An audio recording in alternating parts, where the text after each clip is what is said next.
May I clarify lang, Mr. President, what the motion is? Mr. President, the motion, sorry, Mr. President, let me just, Before we make a Yeah, motion, may we yeah. know what the motion is? the motion that the general summary be accepted as the amendments to House Bill number 4056, Mr. President. 4058. Before that, Mr. President, just because our clean copy is actually a summary, but the summary we were expecting ay kasama yung programs, hindi lang numbers. May we ask some questions and be clarified before that? Or if we pass that motion, can we still make amendments? What's the preference, Mr. President? Should we ask first or pass this motion? Well, Mr. President, we can receive questions, Mr. President. So if that's the case, Mr. President, can I ask some clarificatory questions? Yes, you may. Go ahead. There is a pending motion, so you can avail of the period of interpellation on that particular motion. Let me start with the premise. The premise is that it's extraordinary times through a series of events, both natural and supernatural, na expose ang massive graft and corruption, basically in flood control. But we are all aware that it happens in different departments and even sa collection pa lang ng taxes. No? Ang highlight ngayon, thank you also to Senator JV and Senator Erwin yung sa BIR. No? So given that, we have an extraordinary opportunity for a game changer budget. So, premise number one. Premise number two, may vision. And yung budget, ang popondo sa plano para ma-attain ang vision. No? So for example, Mr. President, in all our interpellations, people agreed on three things. Masyadong nagsisiksikan sa highly urbanized. Nag-agree po tayo na ang baha, traffic, etc. ay lalong sasama kung panay sa highly urbanized. Nag-agree din po lahat na ang trend ay mas mabuti kaso sa padagdag ng highways, especially in Calabarzon, Metro Manila, and Region 3, while we neglect the rest of the country. So, question. Did we put funding, 5-10 billion for the Mindanao Railway?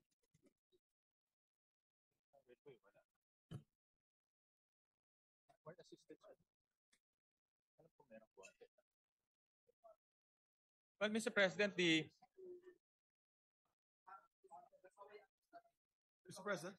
President.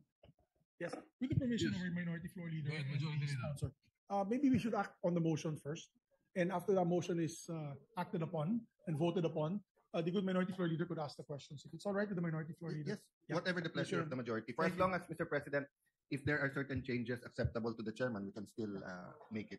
Yes. Yes, we're not approving it on Yes. with this motion. We're not approving anything on second reading. Yes. Yet. Yeah, all right. So I Yeah. would like to further continue with the motion, Mr. President, if we can.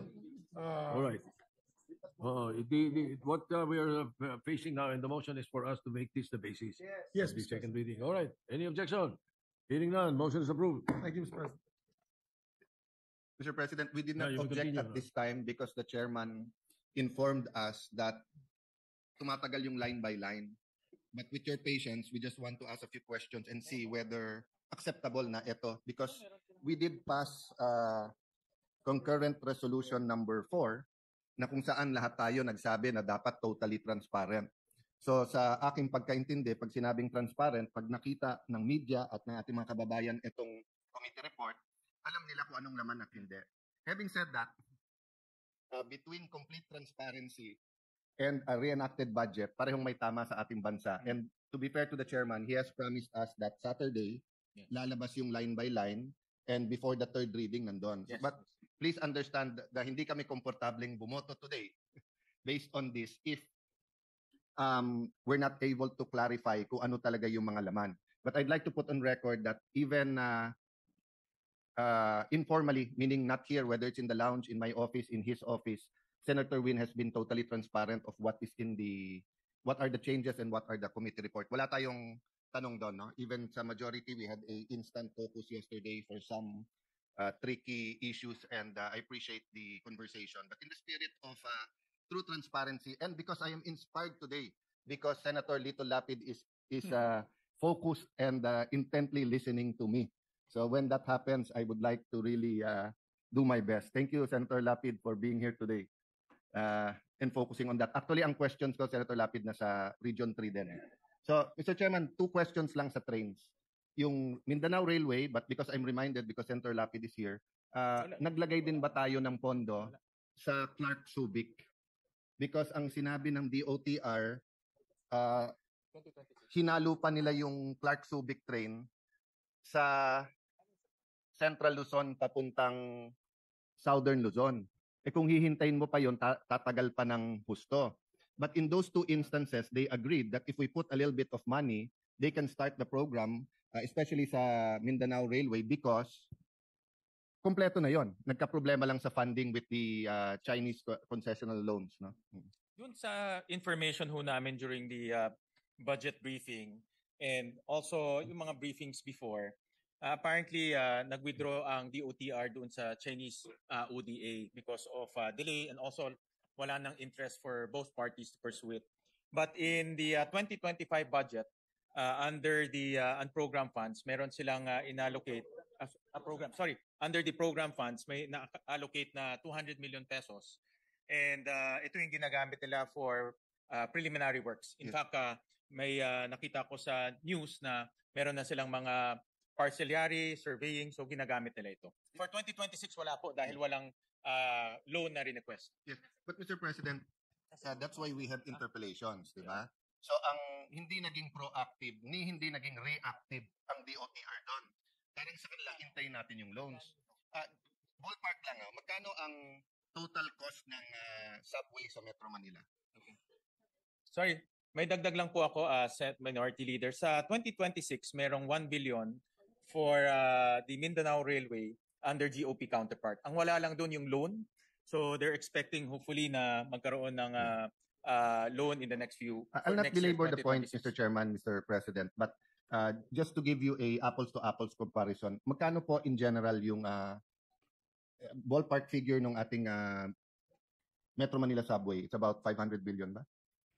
Alam ko mga ano ho yan, mga, if my memory serves me correctly, mga 400, parang 400 billion dollars. Okay. $4 billion. $4 billion. Yeah. So mga 200 billion pesos. Yeah, Okay. more or less. Mga Sa phase 1 ng Mindanao Railway, it's 100B. And they said that if they get 10B, they can hit the ground running. So what is 10B compared to the 6.7 trillion at meron tayong unprogrammed na 170. So if you want, lagyan natin ng 5B sa program, 5B sa unprogram, although we're against the unprogram. But my point is, Mr. President, hanggang kailan maghihintay yung mga taga Mindanao na alam naman natin pag sinabi mong next year, loan pa lang yon, that's another 2-3 years. Then another 2-3 years bago ma-implement. But they said because nga nag-pull out lang yung financing, Chinese funding, everything is ready. And even if they get funding from whether the Japanese or the Koreans, the Australians, whatever, no?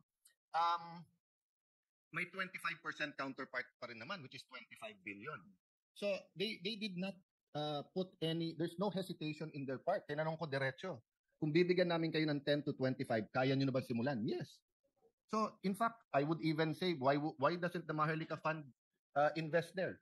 O why don't we package it sa ibang mga oligarchs natin na kung kukuha kayo ng mga highway na gagawin yung tollway, pero eto naman, ano yun rin. But ang point, Mr. President, this is such a great opportunity.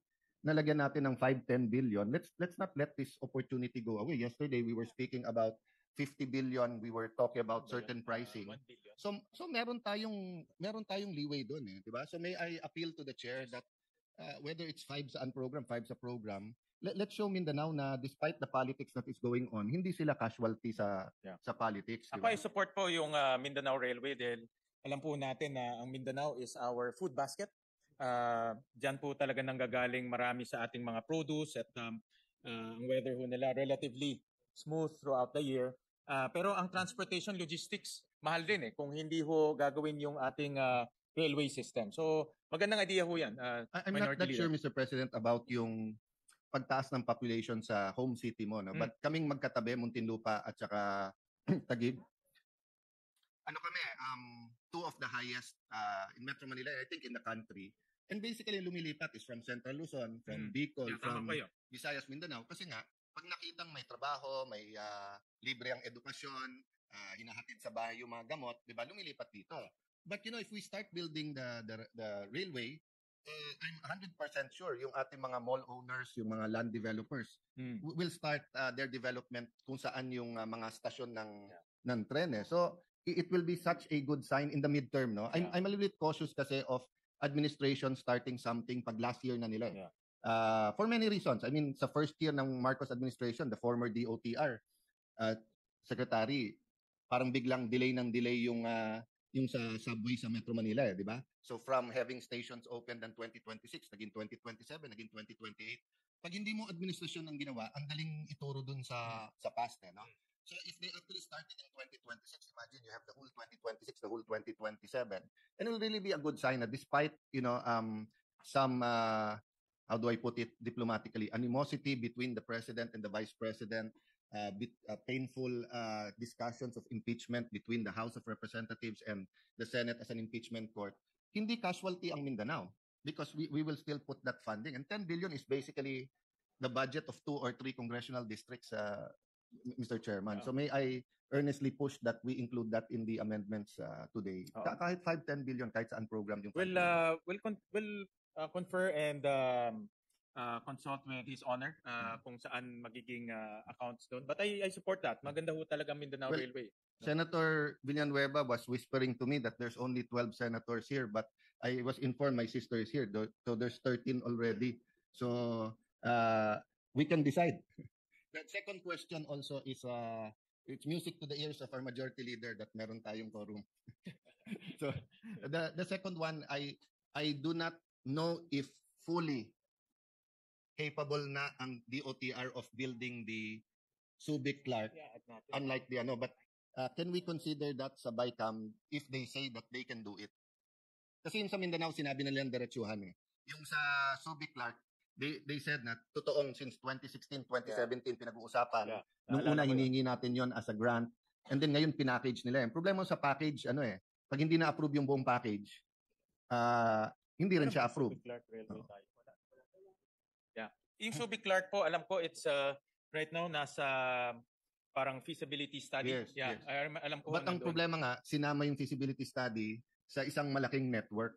Sinama Sa pati dun sa... NSCR, sa North-South Commuter Rail. Oo. Yeah, I But remember. anyway, let me just Yeah, put that on sure. record and be a kind colleague to Senator Lapid who's from Pampanga, Pampanga Tarlac, and see sa BICAM if we have some room to Yeah. look at Ako, that I- project. In principle, minority leader ako, I support transportation, logistics. Talagang naghahabol lang tayo. In fact, yung mga ginagawa ko natin ngayon is just playing catching Yes. up. So I support that. No, and I will tell you why. It's because of our experience in Fort Bonifacio or BGC. Imagine, ang buong Fort Bonifacio is over 500 hectares, ang BGC is 100 hectares, but look at the development. Samantalang ang Clark is between 27,000 to 30-something thousand hectares, depende kung isasama mo yung mountainous areas, Puera pa Subic. So if you can really fix you have a beautiful international airport in Clark, you have a deep port in Subic. Subic is very not only symbolic but important in our fight sa West Philippine Sea, di ba? It's in the future, pwede talagang ayusin ng ating Navy yon. So if you really have a train Yeah, tama ho kayo. for goods and people between Clark and Subic, even yung synergy na inimagine ng mga Amerikano when they built it in the late 1800s, early 1900s, can be fully utilized if we have that, no? Tama. But yun nga, natatakpan ng mga, how do I say it, no? Yung mga mas urgent. So I think these two railways, Yeah. Mindanao and Subic Clark, are both as important as others like the subway. But sometimes kasi pag napapanood mo sa news, araw-araw na traffic, nagiging mas urgent yung iba. Pero actually, in terms of importance, magsing importante sila. In fact, I would argue it's even more important because if people move, ang ganda-ganda ng Bulacan, Tarlac, Pampanga, Nueva Ecija. So, but ang problema nga is the infrastructure, Mr. Chairman. Yeah. So, Mr. President, ako, sinusuportahan ko itong railway system natin. And conceptually, Mr. President, we will support that in the budget. Ang i-consult ko na lang ang ating minority leader in DOTR on how much to put para malaman natin na magagastos ho nila. For Subic Clark Railway, for 2026, meron ng right-of-way fund under BCDA of amounting to 70 million pesos. Okay. So meron na rin silang intention to start the right-of-way acquisition for both projects actually. Yes. For both projects. So, the next question is unprogrammed funds.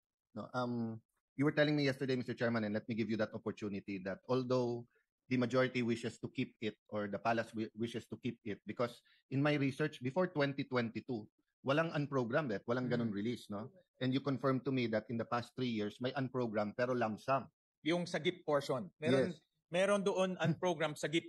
At itong sagip portion is lump sum. No? And not to use this as an opportunity to defend my colleague, Senator Joel, but it's a little bit crazy that you have that fund, that it's actually the executive that can release, but a district engineer is claiming that he can have it released for a senator without the senator knowing it. So I leave that to those investigating, but I'm just stating for the record na nakakabuang isipin na pwedeng ganun. So my first option is to ask na tanggalin to. But if we keep it, the chairman was telling me he has some reforms and some special provisions to make sure that it will not be abused, and it will not, because I don't want, let me make it clear, I don't want it to be a black hole. No. Tama ko kayo dyan. Can you imagine if it's a black hole, then pag may na-release, anyone can say, si Governor ganito yung nagpa-release. Si Senator ganito nagpa-release. Si ganito pag-release. Wala kang kalaban-laban in this environment and in this in the present environment, no? Yes, go ahead, Majority Leader. I will always yield to you. But just to clarify, I just want to clarify,